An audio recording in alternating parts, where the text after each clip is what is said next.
Who am I speaking with? Marcus Nelson with Salesforce.com. This line I hear all the time, and it's, I don't have any time to blog. What's your answer to that? Well, I'm trying not to be cheeky. Go ahead, cheek away.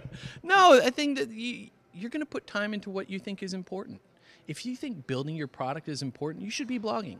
If you think empowering people with your product or service, then you should be blogging. If you think that you need more customers and you want to make more money, you should be blogging. It's as simple as that. If you don't put something into it, you're not going to get anything out of it. And if you think you're going to get on Facebook or Chatter or Twitter, not Chatter, Chatter's internal, sorry. But if you're going to get on Twitter. Well, you get on Chatter if you use Salesforce. Chatter, that's internal. But if you're going to be broadcasting, have something to launch out there and have people come back and have a conversation about. And if you're not doing that, then you're just kind of creating noise.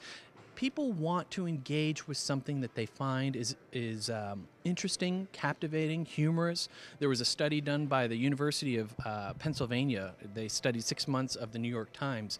And out of that study, there were 5 reasons. And I can't think of all 5 off the top of my head. But what they basically were around is reasons why people share information. One, they share it because they're proselytizing. They want other people to think like they do or be a part of something they're doing.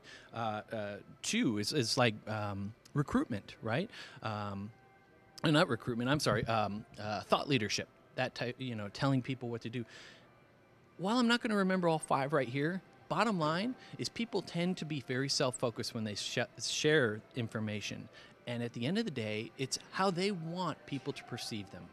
If they want you to think that they are smart, they tend to retweet or post information that's really intelligent or things that make them look intelligent. If they want to be funny, well, then they tweet or post funny information.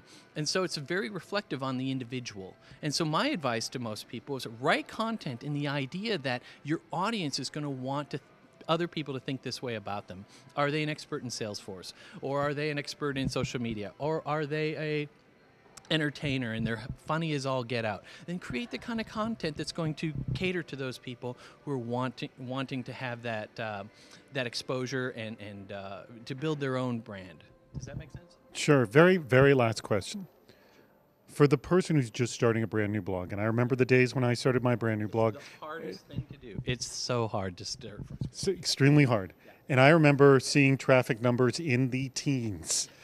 So what do you advise when your traffic numbers sometimes don't even make it to the teens? How do you inspire the person to keep going on? Well, the way is it's like I'm trying to think of the best metaphor for this, but it's an investment, right? The more you put in, the more you're going to get out. There's a guy, Gary Vaynerchuk, you probably know him as Gary V on Twitter. I've interviewed him many times. Okay, and you know exactly how hard it is to nail him down, right? He's all over the place. But the thing is, he worked at this wine blog for 3.5 years before anybody ever noticed him, before they ever knew who he was. And that's a lot of work every day for 5 days a week throughout the entire year.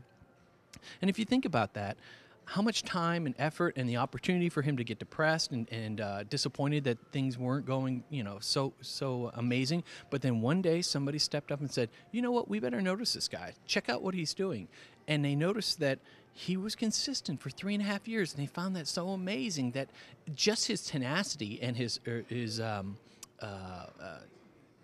that never give up attitude really resonated with a lot of entrepreneurs. And I think that's really what his claim to fame was. Yes, he sold a lot of wine. Yes, he built a huge business, but he's also inspired a lot of people because he never gave up. And I think that's the message that we all want to hear is just don't give up. Good advice. Thank you so much for your time, Marcus. You're welcome. Thank you.